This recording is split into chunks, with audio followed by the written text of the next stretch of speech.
How are we doing, everyone? Are we okay? Yeah? Being from the UK, yes, I might sound a bit different. I have what you guys call an accent. I was just outside before, I was getting some water before coming on. I was like, I'm going to get thirsty. And a girl, I don't know, well, I can't see, so I don't know where she is, but she said, "Oh my God, I love your accent." So I was like, "Thank you, I brought it with me from the UK." We can't do anything about it. We're just born with it, we keep it, and that's that. So, first of all, I'd like to thank you all for spending the next half an hour with me here. I'm going to go through a bit of my story for the first 20 minutes, give you 3 principles that I believe, if you use them, you can't help but be successful. And at the end, I'm going to take some questions. So as I'm speaking, please think about some questions that you'd like to ask on the way through. And again, not being from here, I'd like to do something. I don't get the opportunity to do this very often. I'm going to shout in a few seconds, Enagic Vegas, make some noise. And I'd love everyone to just make a bit of noise. Is that okay? Okay. And I'm not going to miss the opportunity to get a bit of content. So are you ready? After 3, okay? 1, 2, 3. Vegas, make some noise! Woo!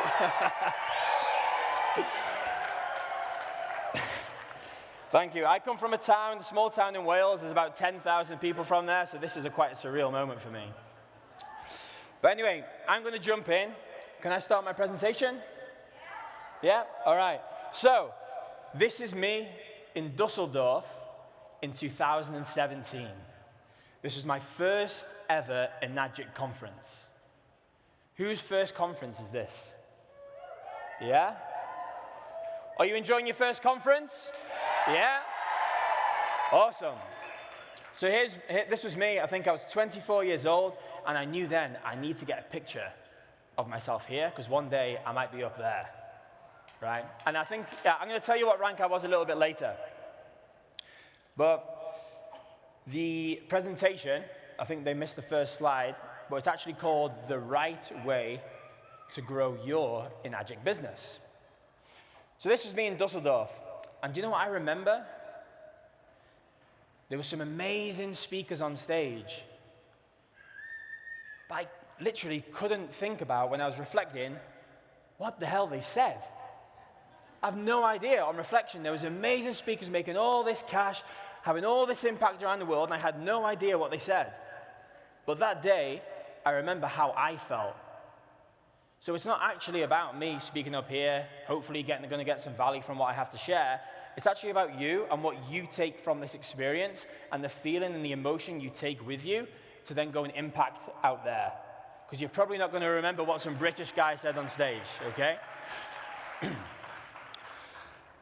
So that's the first thing. I don't remember what anyone said, but I remember that day. I was like, if these people can get on stage and speak and have this impact and get to these ranks in this company, when I was like, whoa, how the hell did you do that, right? I was like, surely I can do that too. And that's the feeling I got that day. Has anyone had that feeling since they've been here? Yeah? Yeah, because I know it, because I was there, right? So, the next thing, I started in 2016. Would you like me to share with you how I got started? Because I spoke in Dusseldorf a couple of months ago, and I had to fly through this presentation. I literally had 10 minutes. Colton and I were talking about it earlier. It's like, here it's nicer. It's a bit more chill.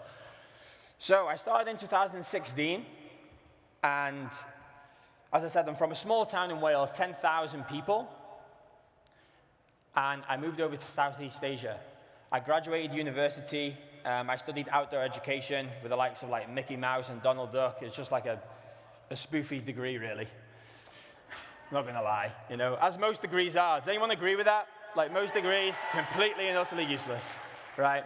I had a good 3 years and loads of debt. Anyway, started 2016. I was living in Vietnam. Who's from Vietnam here, by the way? Hey, xin chào. So I was starting to teach in Vietnam. I was teaching English, right? They just think I sound like the royal family. So I was over there, and I'm not even qualified to do it, right? So I was teaching English. I was also modeling when I was living in Southeast Asia. I got signed to a company called Elite, and I was living a great life on the outside. It looked great, you know, to everyone from home. I was living in Southeast Asia, getting cool photos of myself, posting them online, but really I wasn't free. And I had a few $100s left in my bank account, and I decided, I know what I'm going to do. I'm going to go to this tiny little Vietnamese island. It's called Phu Quoc, for anyone. Yeah, you know it? Yeah. And I was like, I'm going to sit in a hammock, I'm going to live in a hostel, it's going to cost me $5 a night, and I'm going to think about what I can do with my life. That was my intention, because it was Chinese New Year, or Tet holiday, and I knew I had 2 weeks off. So, I missed my flight, first things first, a bit gutted. So then I had to get a bus, to get another bus, to get a boat, to get to this island. So I arrived at the bus station. It was about midnight, maybe 12:30. As I said, at the time I was actually 23, so I was still a bit of a party goer, let's say. And I was like, right. I turned up, all the people are there. There was one Western guy, and I was like, hiya, mate. Oh, sorry, we say mate in the UK, and here I think it's like bro, you say. So I was like, hey, bro, can you look after my bags? So I give this guy my bags, and I'm like, I'm going to 7-Eleven, I'm going to go and get myself some beers and a sandwich, right? So I come back 5 minutes later, ready for my holiday. He's gone. My bags are gone. Everyone else is gone, and there's no sign of a bus. So I just stood there with my sandwiches, like. Anyway, next thing, this minibus whips around the corner, and there's this guy. It was a Western guy. He's hanging out the window. He's like, hey, bro, come on in here. Come on in here, quick, quick, quick, quick, quick. So this bus was barely stopping. I was like voluntarily being kidnapped.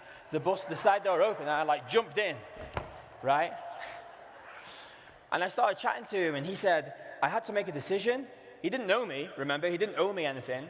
And he made the decision to take my bags, and he can speak fluent Vietnamese, right, luckily, and he convinced the driver to do another loop to pick up this random kid from the UK to make sure he can go on his holiday.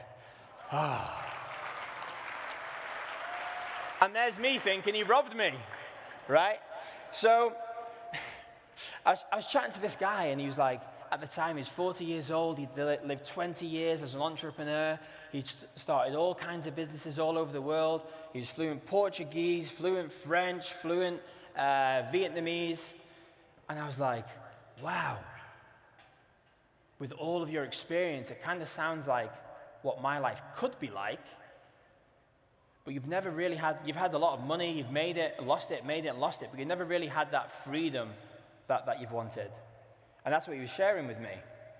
And I asked him, what do you do now? So I thought to myself, if I find out what he's doing now with 20 years of entrepreneurial experience, I can cut my learning curve by 20%. 20 years. 20 years. That was my thought process. And he's like, well, I've just kind of started this thing. I don't know how it works. I just bought this product. It's called Enagic. It's a Japanese company. And I was like, sounds cool. At the time, he hadn't made a single sale. So technically, I shouldn't have really been interested. But I was like so invested in his story and the vision that he could paint over the next 5-10 years. And I was like, I don't know if any of you have had this feeling before, but you can get a feeling of, like your stomach goes. And I was like, oh no, if I don't do what he's going to do, I'll regret it. And I can't live with the regret. So that guy is called Nate Wells. He's here somewhere there. Oh, there he is, Nate Wells. I was Nate's first ever sale. Nate's first ever sale, right? So I want you guys to really understand that it doesn't matter if you've not made any sales yet. It matters the story and why you're doing what you're doing and the vision you're casting for yourself and for your future teams. As a leader, you already are, okay? Or we're all completely crackers. I'm not sure, one or the other. So, starting 2016, I really wanted to share that with you. Has the world changed since then? Yeah, it's changed a lot, right? Are there new and more methods to grow an Enagic business today? Yeah, you got like offline, online, hybrid, like all these kinds of methods. Has the way I've run my business changed over time from when I was a 2A to now over here as a 6A2-3? Do you think it's changed? Yeah? The way I run my business has changed. So, as a lot of the speakers, and Daniel mentioned yesterday, there isn't this like right way anyone can teach you, right? And have I changed as a person, do you think, over the last 7 years? Probably a bit. So, this is me in Dusseldorf. Like any British guy, confidently confused. Observe them. There's a few here today. Is anyone from the UK? Yeah. Observe them. There he is, Henry. Watch us. We walk around confidently confused at all times, just hoping no one asks us any questions. So what rank do you think I was here? You could look deep into my eyes. I was a 4A here. Kind of gaining a little bit of traction. I came to Dusseldorf, and do you know what? Like many of you probably do have, I had a lot of questions. Who came here with questions? Yeah? Who's asked questions to people? Who then had more questions on top of the questions? Yeah? That's what I was like. But what I'm going to share with you now are 3 principles. Because there's so many questions that can be answered, but everything's changed, guys. So I believe there's business fundamentals and principles that can be taught, embodied, and if you run with them regardless of what rank you are when you started, you'll be successful. So I'm going to share those my 3 principles with you today. So, principle number 1. Who felt motivated here today? Hold on before you say anything. Yesterday, when you walked in through the door, you've met your sidelines, your uplines, the big 6A2-3, 4, 5, 6, and 7 leaders, thousands of people similar to you on very, very similar journeys. Who felt motivated when they came in here yesterday? Yes, right?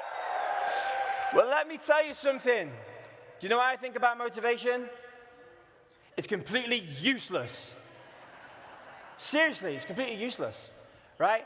I can sit down, watch TV, put Netflix on, right? Watch The Deadliest Catch or some like nonsense thing, and I can feel motivated.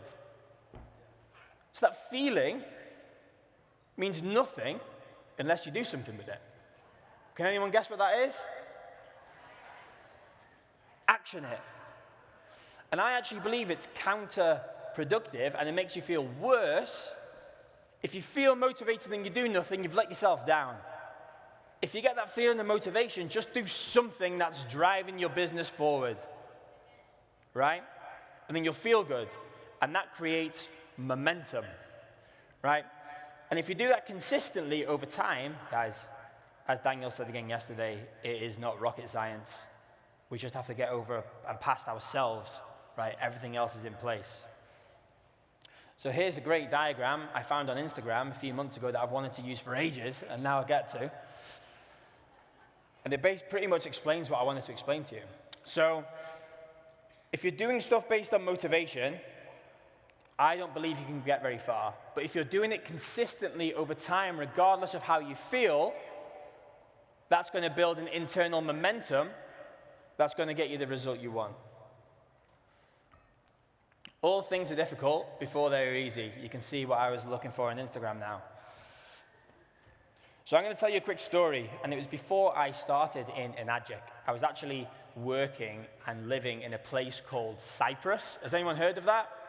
Yeah? For everyone else, it's in Europe, okay? That way. So I was living on this island, and I was selling tickets at the time. So I would sell a ticket for 30 euros. I would make 10, my British boss would make 10, and the Cypriot mafia would make the other 10. It was like living in San Andreas, Grand Theft Auto, when I arrived. Honestly, it was nuts. Anyway, that's where I learned how to sell. And what I did, I had this ticket book, so I'd go to the beach, go into hotels. You have to be careful not to get tasered, depending on who's running the hotels and stuff. But I learned a lot. Especially when you get electrocuted, you learn really quick. So basically, I was on the beach. I had this ticket book. And I was like, right, I need to go and sell some tickets. Otherwise, I'm going to have to go home because I've got no money. So there I was in my ticket book, and I saw 2 girls lying on the beach, okay? And I like, who here feels like they have to create a bit of confidence in themselves before they go and approach someone? Yeah? So I felt the same. It's like, right. I walked up to them, I had my ticket book, and I was like, trying to be smooth, I was like, hey girls.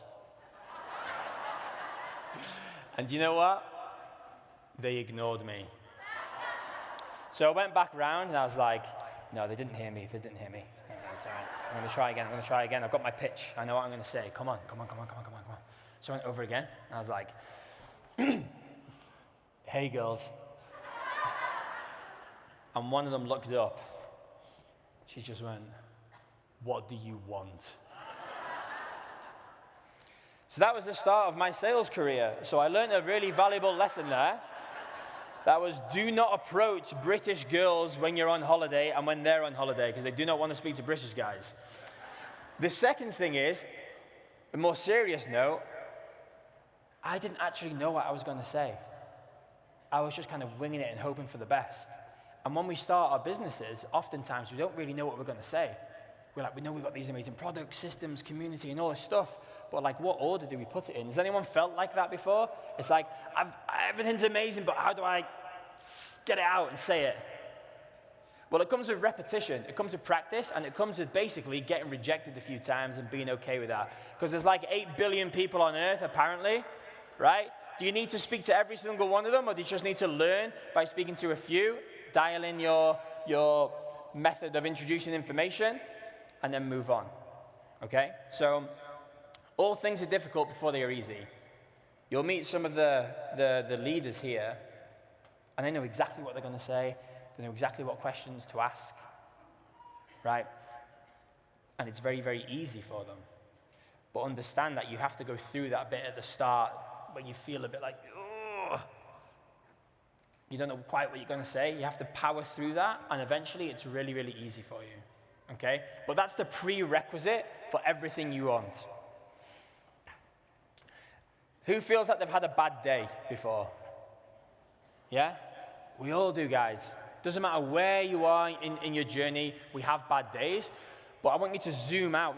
We do this thing called the spotlight effect. When something doesn't go right, we think, everything's awful, and then we just link it to all these other things that we think are bad, right? But just observe the feeling within yourself. It's not real, it's just a feeling. And zoom out and be like, this is just one day of my entire Enagic career. Like, am I going to get hung up on this stuff? And something I used to ask myself was, what would the 682-3 version of Ryan do in this situation? So I would like you to think about that as well when these things just come up in day-to-day life.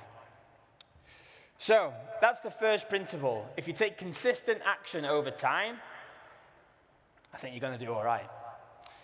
So on to the second principle now.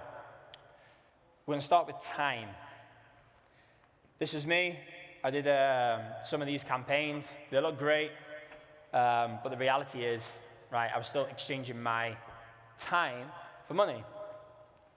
Here I was a teacher, remember? And what I would do as a teacher was I would spend my time for my income again, but I would educate myself during that time. So I could actually start educating myself as an entrepreneur, learning. I think that was like 80-20 sales and marketing, the book there. And I want to ask you a question. how many hours do you have in a day? 24. By the time we've done our commute, by the time we've gone to work for the people who are still working right now, by the time you come back, work out, eat your food, how many hours have you got left? You need to sleep as well, right? So you've probably got a couple of hours to do whatever you need to do in your business. So that's the position I was in. I was teaching, I was modeling, and then also I started my online Enagic business. Here's me and Nate. Looks like we're in the jail cell. Doing our first ever live stream in basically like a tiny little box apartment in Saigon, Vietnam. So for everyone that thinks you need all this flashy stuff to get started, you really don't. You just need to speak authentically and from the heart. And guys, honestly, we live in a time where people are craving authenticity. So regardless of where you're at in your journey, if you are being an authentic person and speaking from the heart in this day and age, that is going to draw people to you. You're going to be like a magnet for people, because that's really what people want. So, thanks.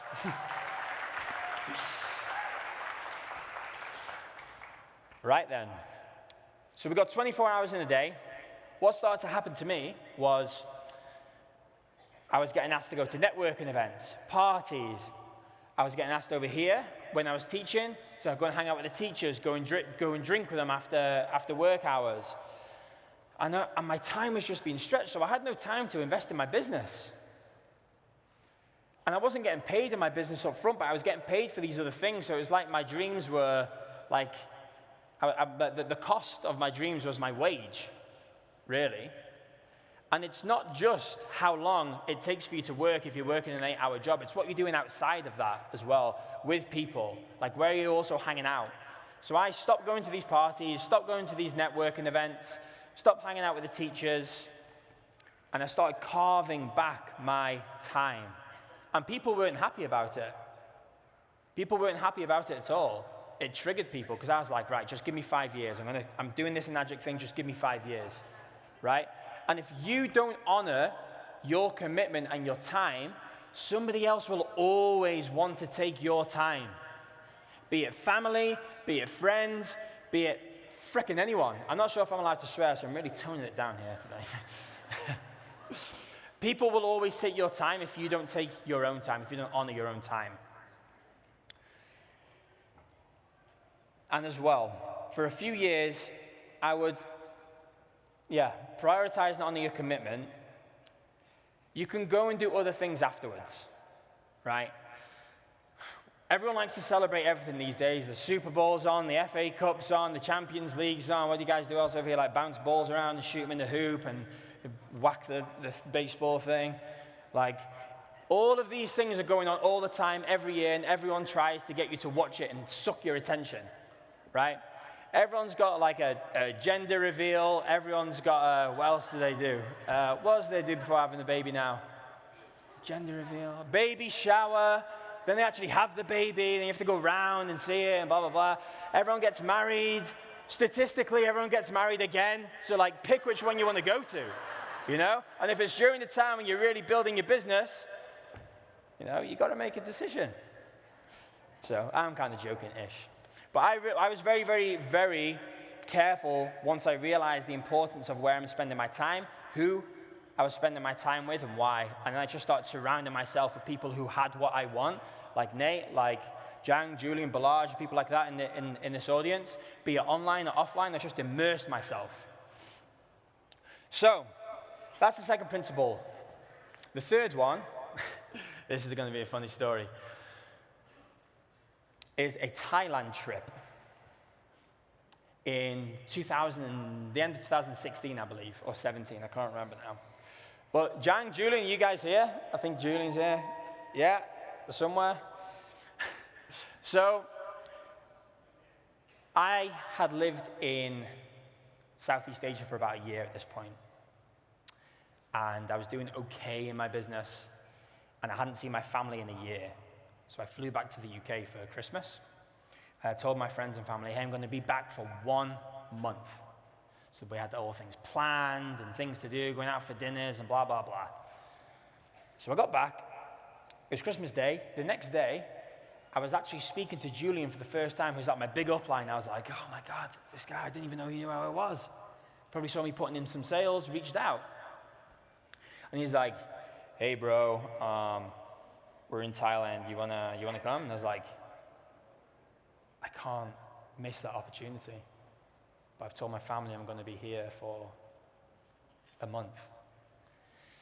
So the next day, my mum walks into the kitchen, and I'm on Skyscanner on my phone, like, she's like, what are you doing, Ryan? And I was like, I'm going to Thailand. She's like, oh, like at the end of January? I was like, no, tomorrow. And she's like, why?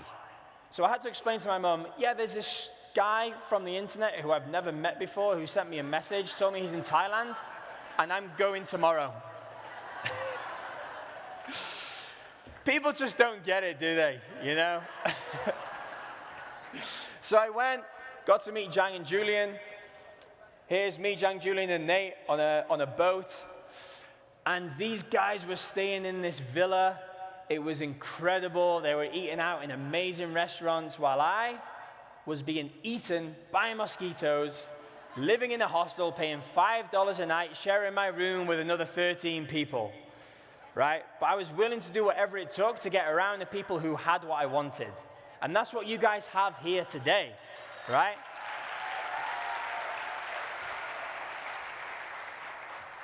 So we had a fun trip, we had a great time, and I went all the way there, and I tell this to my teams time and time and time again. And there's, again, I don't remember anything anyone said over the few days, except for one sentence. And that sentence was said by Julian here. And I was like, Julian, what's like the one thing? What's the one thing? And he's like, just run ads and stick around. And I took that and I was like, well, if that's what he said and he has all this success, I'm just going to run ads, aka if you're doing it offline, like speak to people and stick around, right? Is that rocket science, guys? No, right? So applying what you've taught is the best way of saying thank you. Everyone always says, thank you for this, thank you for that, thank you for the other. But I believe the best thing you can actually do, right, is action what you've been taught by a leader or your upline. You then build a relationship, you build trust, and that is the best way of saying thank you. So drown out the noise with action. Like, there's so much noise today, be it online, offline. Everyone's grabbing our attention from the second we wake up to the second we fall asleep. So you get to decide where you actually put your attention. And if you can drown out most of it, right, and just focus on the fundamentals, you can't go wrong. And leaders, this is like a side note, discover your implementers, right? And it's not to say that everyone, like I have a team now, I think of about 11,000 people over in Europe. Like I can't give my time to everyone because I don't know how to make more time in the day, guys. There's still only 24 hours. But if you can identify leaders within your organization and people who are, doesn't matter what rank they are, but their energy is reciprocal to yours and they've got what it takes, invest in those people because they're going to be your Nates, your Rise, your 6A2-3s in your organization. Okay, so that's the last one. Seize an action opportunity. That's the last principle I'm going to share with you today. And you have so much opportunity here. We're in Vegas. You've got so many amazing leaders here. If you feel that feeling in your stomach, like you want to go and speak to someone, you want to ask them a really good question, go and do it, right? Because otherwise, I know you guys don't want to regret it. And I know if I don't do something, if I'm going to regret it, I have to go and do it. So seize an action opportunity and build relationships with people that you're growing this business with, because that's what it's all about, okay? So, consistent action over time, prioritize and honor your commitment, and seize an action opportunity.